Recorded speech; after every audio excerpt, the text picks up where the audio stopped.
Welcome to Policy on Demand. I'm Sindhu Bloom. And I'm Scott McCandless. It is Tuesday, May 30th. An agreement was reached over the weekend on the debt limit, and there's more to say about Pillar 2. But first, I'd like to welcome back from leave my co-host, Sindhu. Sindhu, delighted to see you again. Scott, it is great to be back, and I'm so excited to have my first episode back be with you and Will Morris.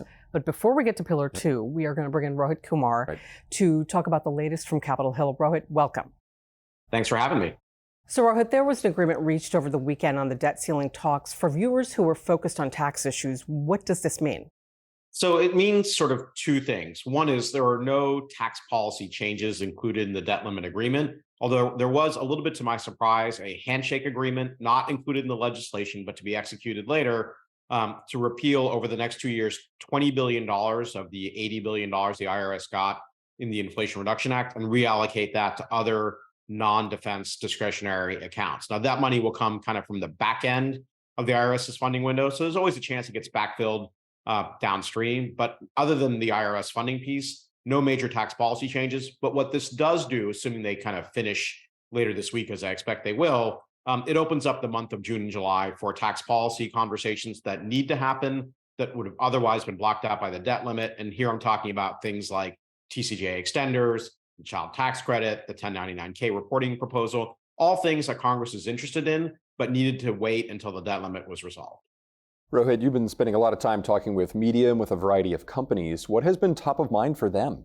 So I think by and large, the consistent theme has been, look, tell me what's going to happen. Is this going to be okay? Or are we going to default on our debt? And what I've been saying for weeks now is, look, this will be okay. We should be emotionally prepared for it to go down to the wire. It has, in fact, gone down to the wire, but they will eventually stick the landing. Notably, when I talk to foreign media, they are really concerned, have been really concerned that the U.S. would default, would trigger a recession in the U.S., perhaps spread to the rest of the world.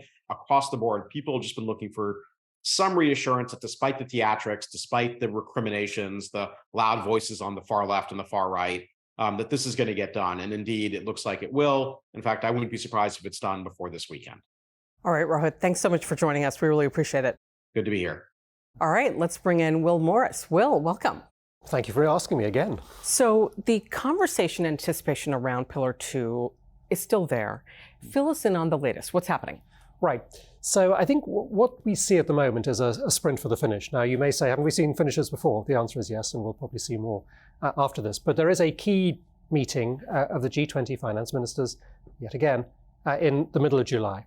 And this is actually a deadline for both Pillar 1, the multilateral convention, but also Pillar 2, and trying to get more guidance out.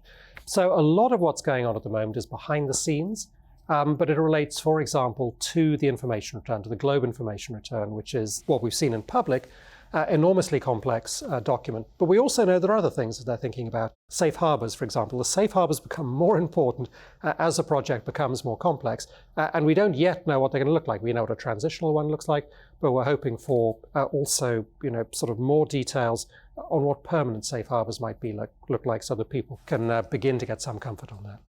Well, you had said that this is a sprint to the finish, but it's a bit staggered with different countries at different stages of their progress. Can you talk about where some of the countries are in terms of implementation? Yeah, so maybe this is a sprint over hurdles, just to be clear about that. There's a huge amount going on now, and this goes back to a point that we've made now many times, which is this is real, this is happening. But now, we know a lot of things. Sorry, just for once, I'm going to actually have to read from a list so that I get it right. I mean, we know that Korea has already acted, although there's this question about the effective date of the UTPR. Japan has already legislated.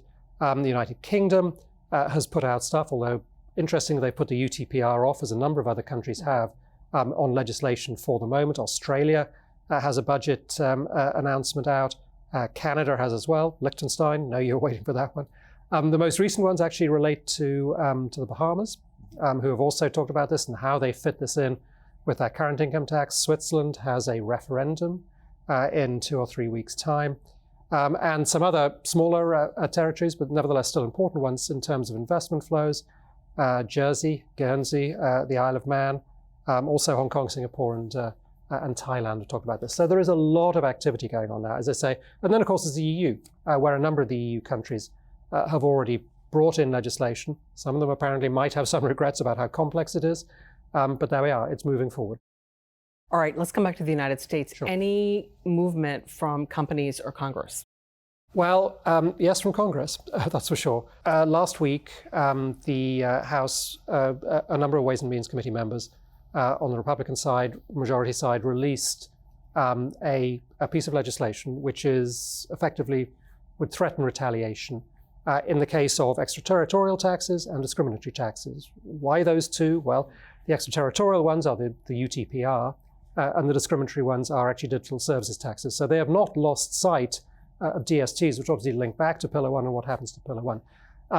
The mechanism that they choose, people have talked about 891, which is a sort of nuclear thing, but actually this is a much more focused and stepped up proposal. So in relation to both individuals from countries which impose these types of taxes or corporations, obviously what we're really focused on here is corporations, it would go up by cumulative 5% a year for 4 years until it reached a 20% tax and would then stay there until these taxes were removed. There is a requirement for the Treasury to assess which taxes are discriminatory and extraterritorial and to report on those to the Congress.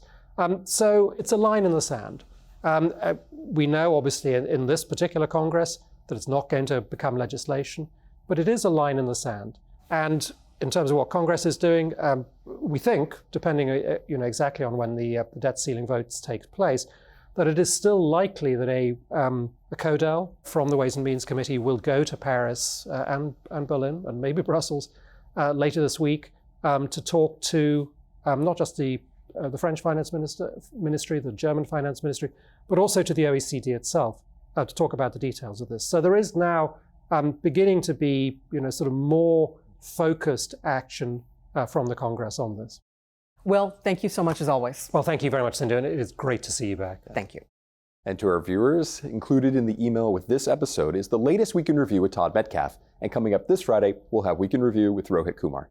And thank you as always for watching, and stay with Policy on Demand for the latest developments in Washington and around the world. Take care.